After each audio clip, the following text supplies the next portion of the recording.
every single time there's that first moment where Dr. Grant and Dr. Sadler, who are played by Sam Neill and Laura Dern, when they see the Brachiosaurus in the meadow as they're looking from the Jeep, and that music from John Williams comes through, I still get chills. Yeah, that's a great scene. Mm-hmm. It is. And also when that Tyrannosaurus shows up. Well, that's where the scary part comes in. 3, 2, 1, punch it. Could you jump to light speed in that tin can? Go back in time in the DeLorean. Will it crash or take to the sky? Tell me, smart guy, does it fly? Welcome to Does It Fly, the podcast that puts your favorite sci-fi properties, inventions, and conceits to the test. I'm your mad scientist, Hakeem Oluseyi. And I'm your pop culture expert, Tamara Krinsky. Time to dive into today's topic and see, does it fly?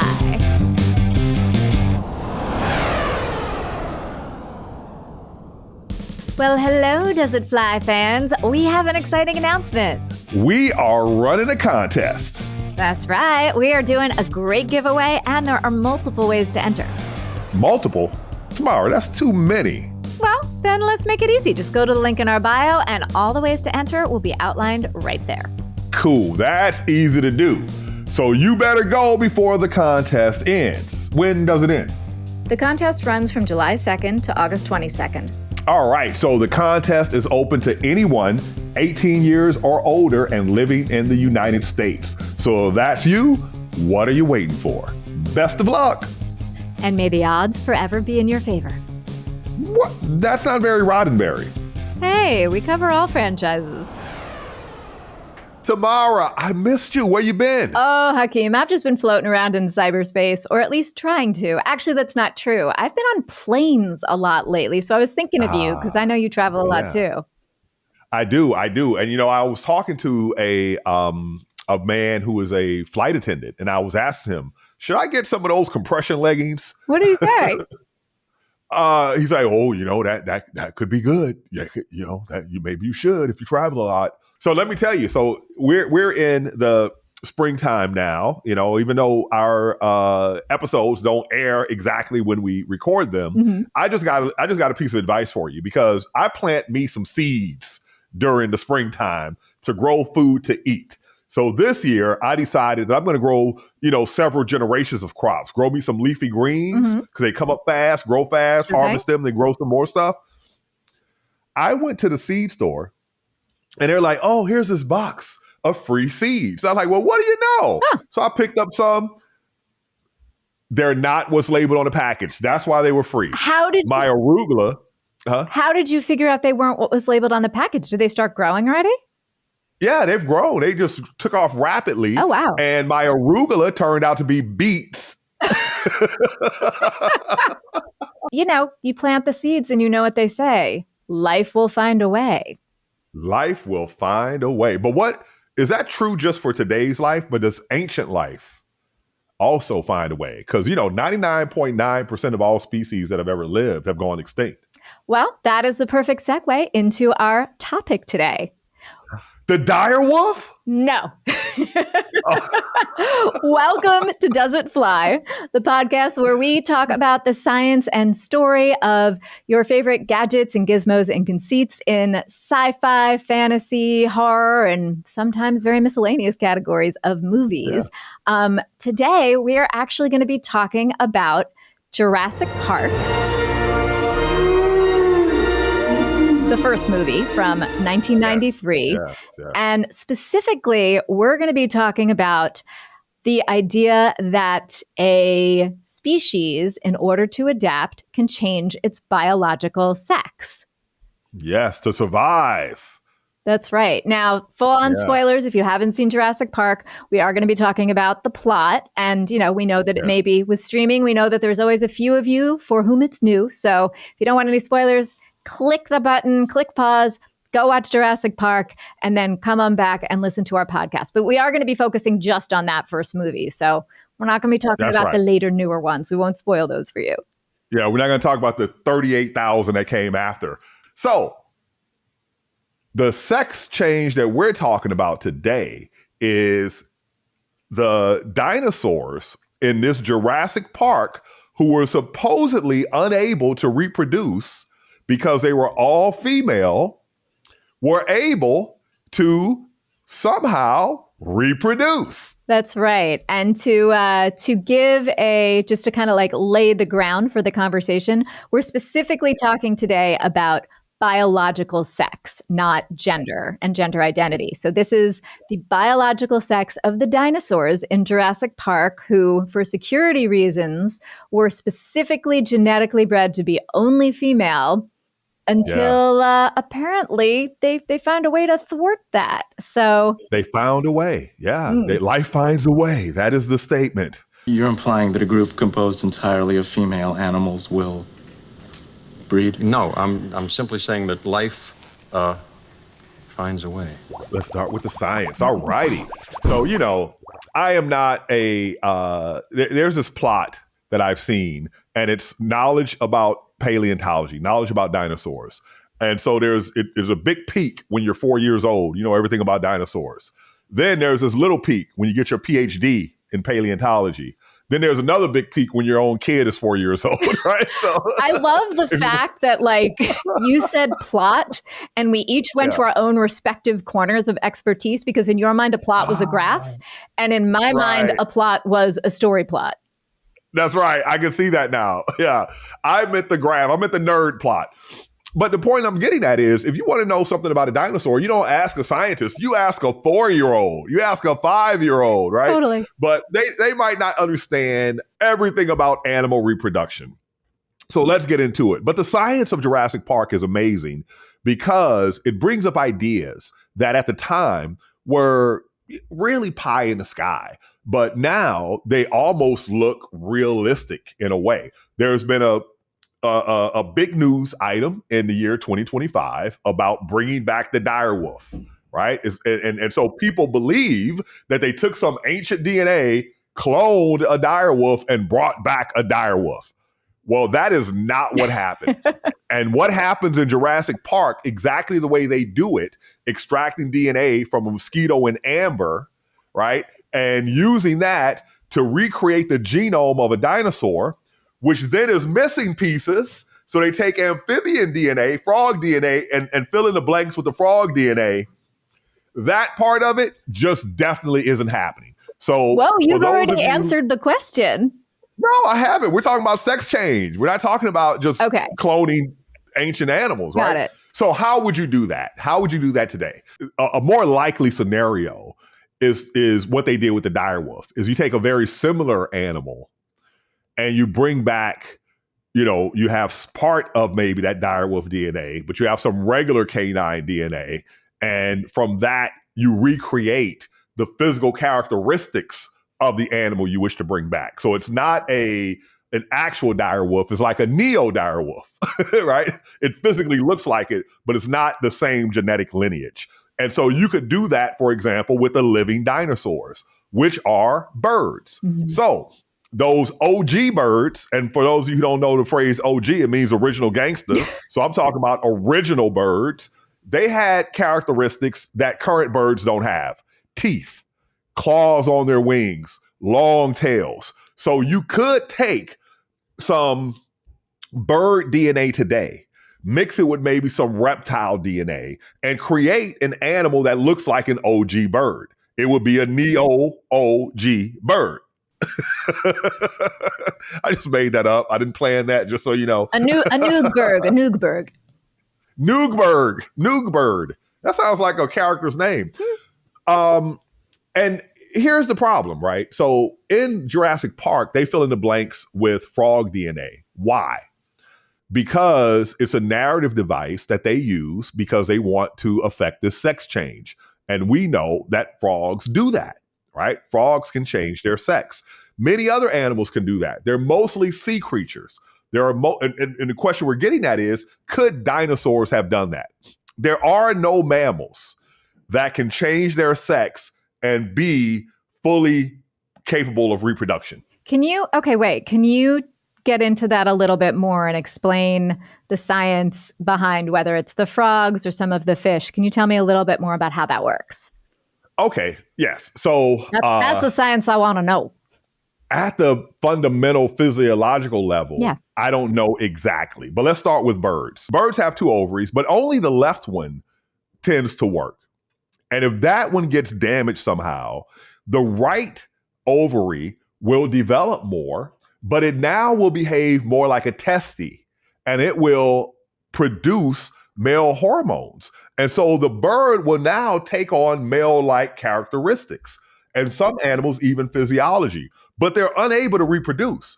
But if you go to like fish and mollusks and shellfish, right, they can become fully functional reproductive sex changers. Right. So let's go with what's that little cute fish in the movie? Right. So with the there orange was, stripe? I stumbled across when I was doing some research for this episode, stuff about the clownfish. Is that The what you're talking clownfish, about? yeah, Yeah, what's the famous one? from the Finding movie? Nemo. Finding Nemo, the movie I've attempted to watch about 6 times and never made it in 10 minutes. Typically, it was on airplanes and I would fall asleep, right? I'm not, it's a me and Nemo interface thing. It's not Nemo. It's Okay. not me. Yeah, don't It's be our don't be interface. hating on Nemo. I'm not hating on Nemo. Nemo's Okay, cute. all I'd right. eat the hell out of me some Nemo. Fry that sucker up. Hey, But hey. anyway, Don't scare the What? kids. Come Don't on. scare the kids. Huh? no, you know, I one day I'll tell you a story about my daughter and lamb chop. But anyway, the little hand puppet. Careful there. My mother-in-law is a puppeteer, so I know a lot about puppets. No way. Yeah. Wow. Yeah. So here's the idea. If you look at clownfish society, they exist in actual, call it a tribe, right? A small group. And the largest female is the dominant party in that tribe. The largest male is the breeding male. And so there's a hierarchy that exists. There's a social structure. So what happens if the dominant female dies? Well, the breeding male will transform into a female. That's pretty cool. And now the remaining largest male becomes the breeding male, and the dominant female is this formerly male breeding male. But the thing is, it's a one-way street. You can't change Can't go back in the other direction. Okay. Yeah. Now, what's really relevant here for Jurassic Park, I think, is what happens with some reptile species. And that is that external environmental conditions determine the sex. So based on the temperature of the eggs, it will produce either males or females. So you could start out female or start out male, and then the temperature changes and you switch to being the other sex. So that is outside of your control as a DNA tinkerer. Right. Like Right? that's not You could happening. say- That's not happening from genetic manipulation or change at the That's right. genetic level, the molecular level. That's an external something that's acting on it as the catalyst. Exactly. And it can override the genetic programming. That's exactly what's happening. It's overriding the genetic programming. So the way they wrote it in Jurassic Park, they wrote it as, they find a way, as if there was a conscious choice that we are going to decide one of us is going to turn into a male so we can reproduce with everyone else. But more than likely, what would have happened is you would not have taken a frog DNA and filled in the blanks of your dinosaur DNA. You would have taken a reptilian DNA and done that, or a bird DNA. The closest living relatives to dinosaurs are birds. So you would have used bird DNA. Right. But that doesn't necessarily give you this particular ability in the way that you come up, you have a animal that can reproduce. Yeah. Because birds do something very similar. There are species of birds, like I mentioned, right, where with the ovaries, they'll change to have female changes to a male, but they can't reproduce. But because you have these crocodilians that can, if you had used crocodilian DNA, then you could have had an embryonic transformation that led to having males and females. And that would have been outside of your control. And so this means that, in theory, this could happen, right? In theory, Right. you could have a group of eggs that are being incubated and they were all designed to be females, Mhm. and some of them in the embryonic stage transform into males. Totally can happen. Okay. But can it happen in a way that it happened in Jurassic Park? No. They're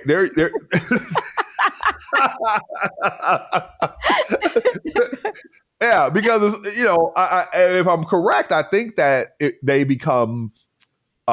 change sex post birth, post hatch. That seems to be the case because we see we see the scene in the movie where they hatch everything in the lab, and then you've got Hammond, played by Richard Attenborough, who's the founder, the creator of Jurassic Park, who insists that he's present, ideally for the birth of every dino, so that he can pair with it, so that the dino can imprint on him, so that he has a bond with it. So ostensibly, all the hatching is happening in the lab. They're nurturing them, and then they're letting them out into the wild. That's right. But I think when the kids find the eggs, this would be his grandchildren find the eggs on this wild adventure, and they're not full eggs; they're actually hatched eggs. So that would seem to indicate that somehow there were eggs that were created outside of the lab, which means the dinosaurs were reproducing outside of the lab, which means.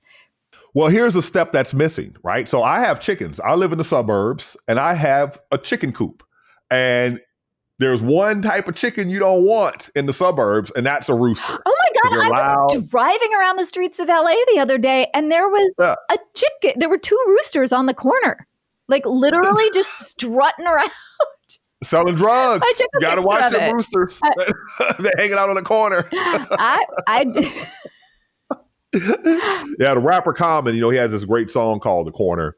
So he might he might disagree with my characterization of the corner. Well, hey, and if you're an Annie fan, then you know that Rooster is not a good guy. So that's right. And so the point is that when you hatch your chickens, so my chickens were hatched from eggs, right, in an incubator. You have to determine their sex before you let them go outside into your coop. And you got to figure out what you're going to do if you have any males, right? And so you would imagine that at this particular dinosaur island, Jurassic Park, that they would have had a similar process of verifying that all of their females are in fact females. You would imagine that if these are scientists, they would be aware that this possibility of embryonic sex transformation is a viable option. Yeah, I mean, you actually have Jeff Goldblum calling that out. His character in Malcolm does a lot of the work of asking the questions that we as an audience might answer, so that then other characters can kind of fill that in. And when they're talking at the beginning of how this all works, he's like, what do? Do you go out and check them? How do you know they're all female? And the scientist in the lab says, no, we do it at the embryonic level. We do it as we're creating the DNA that we're then inserting into the ostrich eggs, which will eventually hatch. That's too soon, right? You got to do it after they hatch. So what they're talking about, the way they've done it on Jurassic Park is life finds a way. Somehow because there are other animals that just like they show, the environmental condition can be there are no males, there are no females, and they will change sex in order to continue to reproduce and survive as a species. So that is the model that they're using in Jurassic Park. Right. And that model does not fit.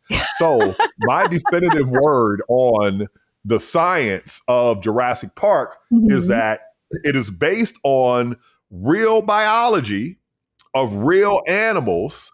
And just like with the frog that does what we just described, right? They inserted frog DNA. The first thing is they wouldn't do that. They would use bird DNA, right?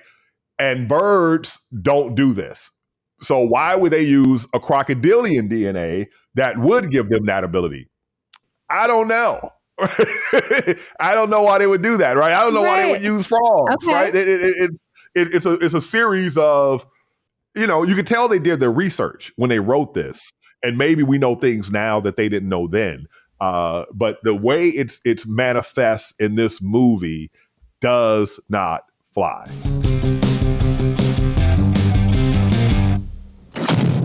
Does not fly for the science because the cloning does not fly And therefore, the sex change, the post-birth hatch sex change also does not fly. Okay. Even if you did use frog, which you wouldn't do any damn way. You know, why isn't there a particular dinosaur that came out of this that has the frog ability to like stick out its tongue and be sticky and pull you into its mouth? Right? They use the frog DNA. I feel like that would be a great animated spinoff. Like a series of shorts about that dino frog. The dino frog, yeah. Mm-hmm. See, man, we got the blasteroid, the dino frog, the planet of the cephalopods. We're just rolling. We are an entire B movie company unto ourselves. Listen, I love me some B movies, and I've told you this before. Night of the Living Dead 2, Army of Darkness, I'm all over it. Toxic Avenger, and my favorite, The Monster in the Closet. One day I'll watch watch The Monster in the Closet? Still haven't watched Monster in the Closet. No, if you're new to us, one of the recurring themes of our show is that I don't like horror movies. Oh, that's right. Wait a minute. You can't call those horror movies because they're so funny. That's what you say. That is not what I say. I do not like jump scares. I do not like jump scares. Although I will say there are certainly some jump scares in Jurassic Park, and I don't mind them. Yes. I mean, I still jump every single time I watch it, but that is okay because the rest of the movie is so good. Oh, Mr. Arnold.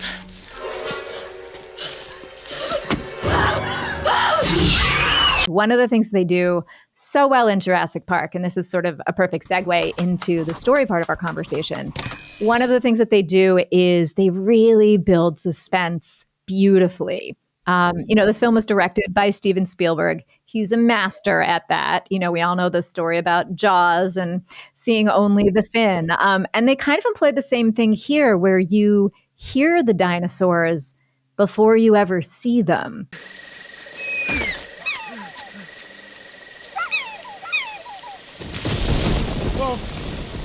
And that builds up the anticipation in the audience of what's coming, what am I going to see, what's happening. And it can be really scary in moments in the film. So especially if you are seeing it in a theater with incredible sound, big widescreen, like I'm sure. And we gotta give a shout out because I remember going to the theater to see it. Mm-hmm. And at the time, disclaimer, the realistic nature of the dinosaurs was so impressive. I'm going to argue that it still holds up. I think the movie still looks great. It was done, it was a mix, just a little behind the scenes insight. The dinosaurs were created with a mix of CGI, computer graphics, and puppetry and animatronics. And basically, if you see a wide shot, that's usually CGI, because try and imagine doing like puppetry when you have a wide shot. That's really hard and really expensive.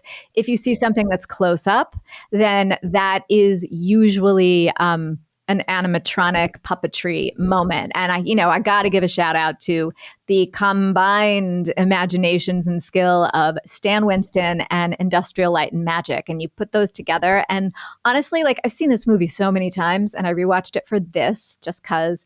And every single time there's that first moment where Dr. Grant and Dr. Sadler, who are played by Sam Neill and Laura Dern, when they see the Brachiosaurus in the meadow as they're looking from the Jeep, and that music from John Williams comes through, I still get chills. Yeah, that's a great scene. It is. And also when that Tyrannosaurus shows up. Well, that's where the scary part comes in. So, all right. So getting back to this question of how does the biological sex change that happens serve the story or not? So I want to start with tracking, right? Like you're asking the audience in this movie to take a big what if. The what if is, what if you could clone dinosaurs, bring them back, populate an island with them, and turn it into a theme park attraction, right? That's a big what if. So to make that happen as a storyteller, you have to lay the track. We talked a few minutes ago about the fact that Jeff Goldblum's character, especially Ian Malcolm, who is he refers to himself as a chaotician. He studies chaos. And so he talks a lot about all of the questions that we as the audience might have. He sort of comedically interjects with, well, what about this? And how does this happen? And how does this go? And he's the one, who famously says the phrase, life will find a way. So what I really appreciate about the storytelling in this film is that they lay the track for you. So at the beginning, they start to alleviate some of our, could this really happen? How would this ever be safe? By that scene in the lab where they explain how they have only genetically engineered female dinosaurs specifically so they don't reproduce, and that is part of their safety protocol. Let me ask you a question about that before you go forward. When I watch a movie, I told you before, I love to figure out what's going to happen next. Yeah. I didn't see that particular statement as being, oh, this is where it's going to go wrong. Because it's going to go wrong. I totally did. Yeah. Oh, you did? I did. Oh, yeah. So sad. Yeah. But in a way that, well, two things. It was in a way that built the anticipation for me, which I enjoy and was excited, but also a little insight into my personal life. I do this thing that my husband calls out.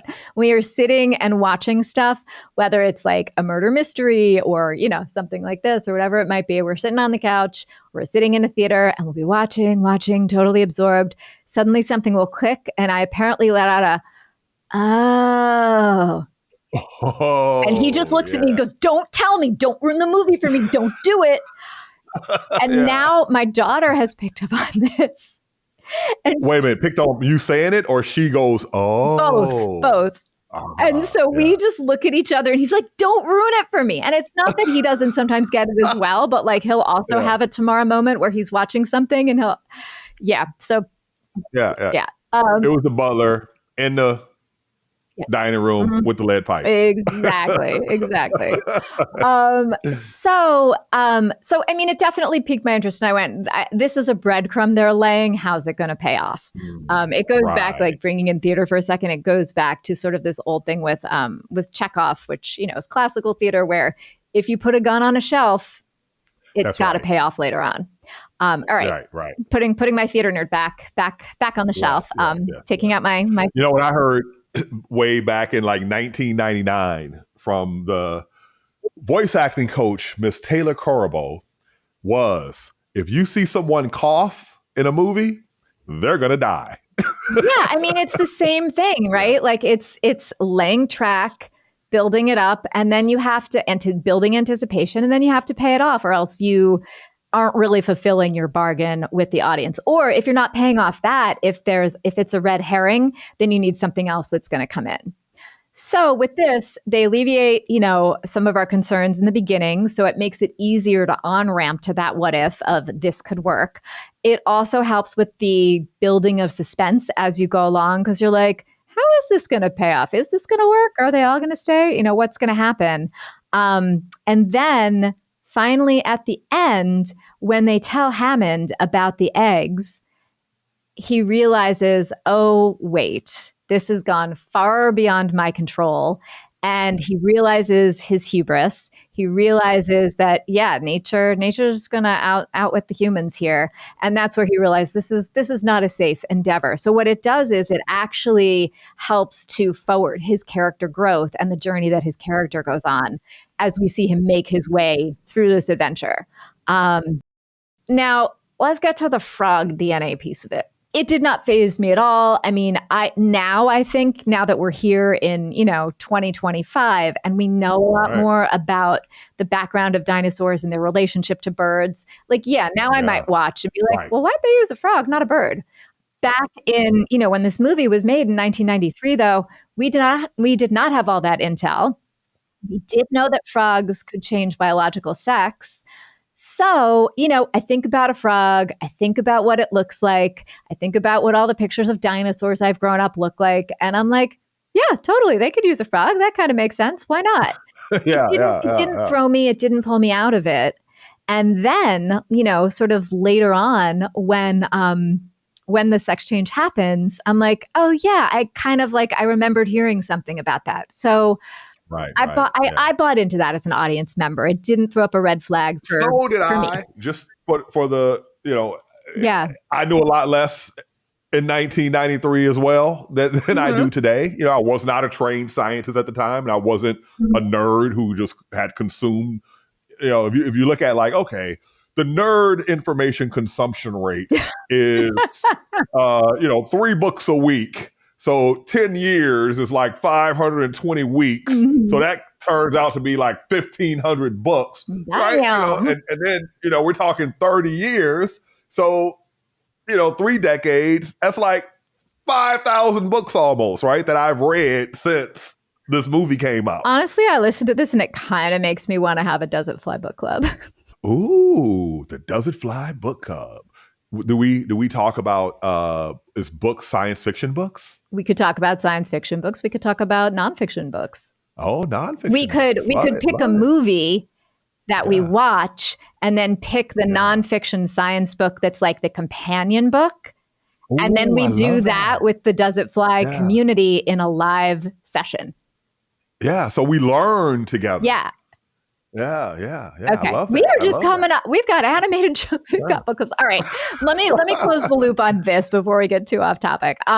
So I will also say that, one of the other things that I do think is like, look, could they have figured out another story vehicle for this besides the changing biological sex? Sure. And once you go in that direction, there's a million different ways that you can go with story. Like in the same way that I sort of like to picture the scientists and geneticists and biologists of Jurassic Park in their lab having all of these different like conversations and discussions about what is the best way to engineer these dinosaurs for safety, for excitement, for, the environment.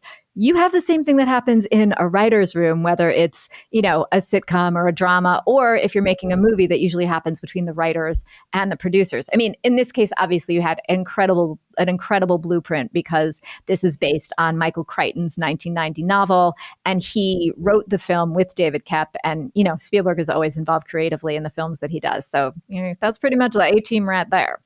But I do sort of also appreciate some of the humor and the irony that comes in that just is like layered on top of this idea of biological sex and where things fit. I do think it's kind of fun that it's his grandchildren who are the product of reproduction, who actually discover the eggs, alert him to it. It's a little ironic that it sort of happens that way. Interesting. Yeah. And then, I'm a huge Jeff Goldblum fan, and I'm a huge fan of most of the actors, pretty much all the actors in this movie. But there's a really fun moment in the Jeep where they're talking about things, and, he sort of is in his ruminating chaos. And, he basically says, God creates dinosaurs. God destroys dinosaurs. God creates man. Man destroys God. Man creates dinosaurs. And then Ellie responds, dinosaurs eat man. Woman inherits the earth. So there's just some really delicious writing and performances that happen in this film that, again, are just like a little extra layer of commentary on things when you put all of this together. And I think, honestly, that's why, here we are. This movie is from 1993. So we're 40 years later? 30? 40? 93? Yeah, 30. That sounds like one of those unscripted statements that someone would just drop. They're feeling the flow of the vibe, and they're like, boom, gotcha. Yeah. So, when I put it all together, I have to say that for me, the idea of this biological, it totally flies. I think they lay the ground really well. They follow through on it. They don't make it so outrageous that you're like, they give you just enough of the science that as a layperson, you can follow it and believe it. Like it didn't tick off any red flags that made me go, That's right. It's like, enough.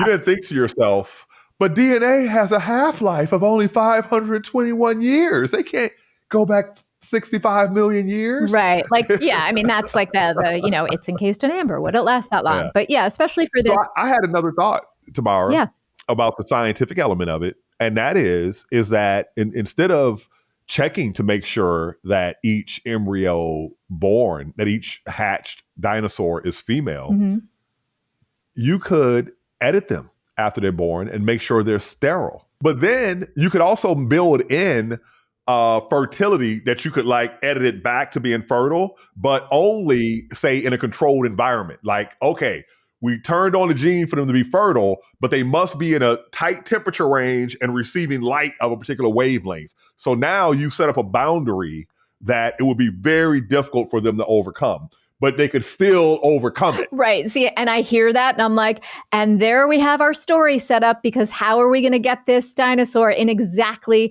that right situation where this can happen to advance the plot?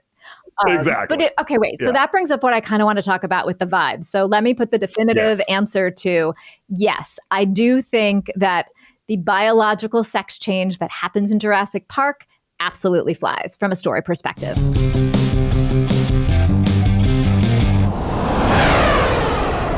Unless you're a nerd who is into this stuff really hardcore, and so for all of our, you're like, I'm not buying it. For all of our you adult, can't have an explosion. Huh? I'm sorry. I was going to say, for all of our adult nerds and 4-year-olds who are our dino experts, it would not fly for you. But for me, like everyday Ginger going to see it, yeah, it flies. No, it flew for me. Before we did our other Jurassic Park episode, and I read up on DNA and the half-life of DNA and how it degrades, I totally bought into it. I thought that is brilliant.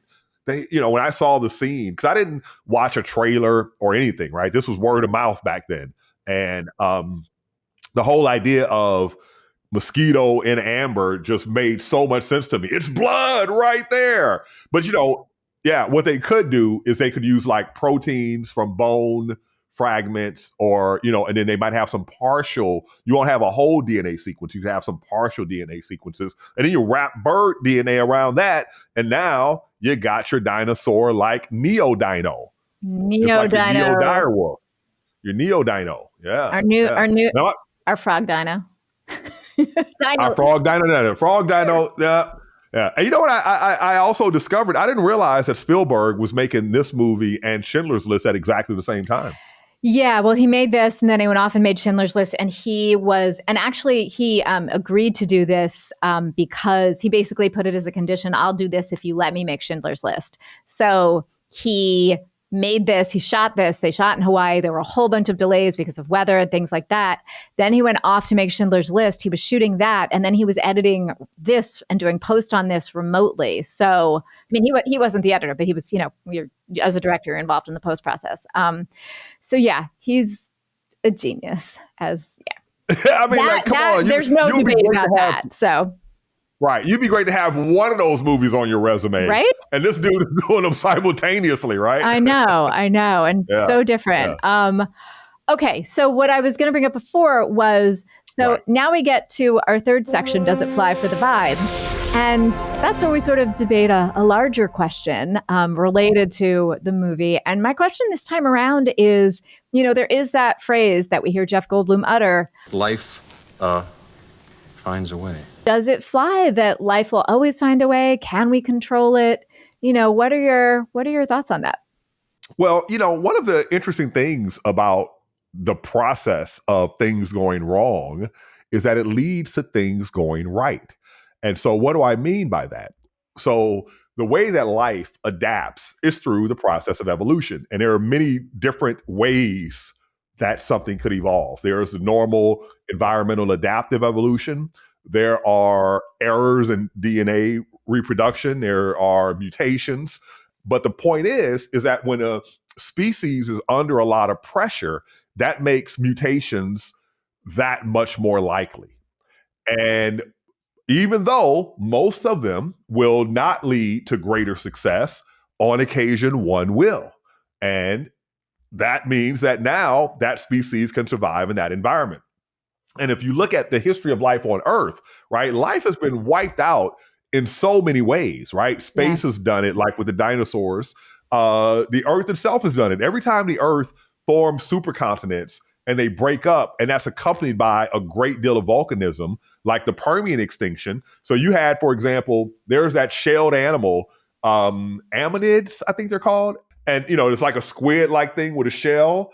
And one of the earliest shelled animals, that thing survived for like 350 million years, which is way longer than the dinosaurs lasted. But the Permian extinction because of all the volcanism led to acidification of the ocean, and that dissolves the shells of the juveniles. And so even though it lasted for so long, it's gone. Trilobites are gone, right? All these species, like 90% of ocean life, don't quote me on that number, it's just somewhere in the back of my mind. I didn't look it up and verify it for this.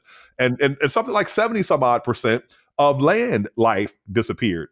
And But yet here we are. I just want to clarify too. When you're saying volcanism, we are, because this is a Roddenberry podcast, you are talking about volcanoes, volcanic activity, not volcanism, Vulcans coming to Earth, which we know was a friendly thing. So so the life finding a way is something that does exist, because life has the ability to restart. Because even though right now, for example, we're suffering mass loss of biodiversity, just like a major extinction event, all right? But you know who's not suffering a loss of biodiversity? Bacteria, viruses, genus Archaea. They're going along just like they always have. No problemo. And so, yeah, go ahead. No, I was going to say, well, I mean, it's funny when we think about, everything that we're dealing with the planet right now, with climate change, the effects of climate change. We talk about, we're hurting the planet. But it's actually the reframe of, as you're building towards, like, it's the planet's actually going to be fine. It's just that the planet may no longer be fine for we humans and various animals on it. But the planet's going to continue and go and do what it's going to do. That's right. So given that, let's play a game. I want to play a game. So one of the things that I love that I've learned from you is that creatures, I'll use the general term creatures, adapt based on their circumstances, right? Like when we've talked about alien characters that come to Earth, we always go back to, well, they don't see or they don't hear. What is that? What environment does that mean they evolved in so that they have those traits? So I'm curious, in the case of Jurassic Park, in order to survive, to adapt, we had this biological sex change. When we look at some of the potential coming changes on our planet, whether it's, rising tides, whether it's, different temperatures and things like that, what would be some fun ways? And again, this is like getting into science fiction a little bit, but we like the science fiction vibe. What would be some fun ways that we could adapt to deal with some of these coming things, if we could figure out how to make it, biologically possible? Well, as humans, we've already done it. And you know what that is? What? It's called imagination. We can imagine our way out of things. And, we can communicate with each other so precisely using language. And we have these hands. Now, don't get me wrong, right? Our cephalopods have a lot of that stuff too. They just don't live very long. So I think it's an energy thing, right? I think energy utilization is very important, right? So if you look, for example, at the evolution of the human brain and all brains, right? They were getting stronger by getting bigger. But in the last few thousands of years, 10, 20, 30,000 years, the human brain has become more efficient and gotten smaller. So it can do the same stuff, but it's not as expensive energetically. So if you have a different environment that you need to either shed more heat or conserve more heat, your body is going to change, right? Those who survive. But again, we are not as subject to the whims of nature as other species are, because we do have clothing and heaters and air conditioning and all these sort of things. And now that we're almost at, commercially viable fusion energy, we're going to really be separating ourselves from nature at that point. But the nature around us is going to change drastically. Our farmlands are going to change drastically. So would there be potentially a massive population collapse happening because of the environmental changes? I could see that occurring, right? Because you can still, I normally think of it in terms of how it's spoken. And that is extinction level event for humans. And I don't think it will be an extinction level event. I think that it will be, it's clearly, our existence is clearly an extinction level event for many, many species. But chickens ain't one of them, right? Because we eat them, right? Dogs aren't one of them because we pet them. Cows, for example, are doing fine. So how do you adapt your food production to your population? Because when the dinosaurs went extinct, it was basically collapse of the food chain that caused them to die off, because you lost the ability to photosynthesize because you lost the sun for 10, 20 years. So we have the ability now with fusion to make our own artificial suns, right? We have lighting that we can create. We have greenhouses, but you're not going to be able to do it at the same scale that we feed 8 billion people today. No, for sure. And I have to give a plug for a show called Paradise, which I don't want to give everything away, but if this is a topic that interests you, it's a murder mystery with a little bit of a twist. And the twist becomes pretty clear, pretty even. So I don't think I'm giving anything away, but it stars Sterling K. Brown. Really good. High recommendation to watch. I'm definitely going to watch it. Now, that's my homie. We went to school together. What? Yeah. Man, he was an item. He was the woman who is his wife now was his girlfriend when he was an undergraduate. And, just being a dude hanging out, every young lady was like, oh, Sterling, all the time, right? When he was like 19, 20. I'm not going to say anything because I want to keep the show clean. And I love the fact that he has been with his lady for years just makes him more... Even that much hotter? You said it, not me. All day, I've been watching him since Army Wives and following his career, and I will watch him read the phone book. Well, if he ever wants to come on as a guest on Does It Fly, we would welcome him with open arms. Okay, I'm all right. I'm gonna bring us back around so that we can close this up. So ultimately, it sounds like we both are on the same page of this idea that nature will find a way absolutely flies. And because we've seen it happen, it's going to continue to happen on screen. It sometimes happens in fantastical, imaginative ways. In real life, we're going to continue to see that play out. So would you agree? It flies for the vibes? That's what I agree.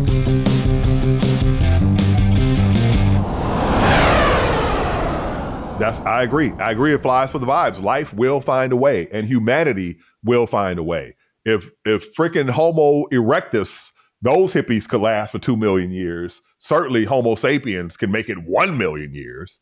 Well, I like your optimistic outlook. I'm a little skeptical at the moment, but that's another conversation. Thank you all for joining us for this conversation about biological sex changes in Jurassic Park.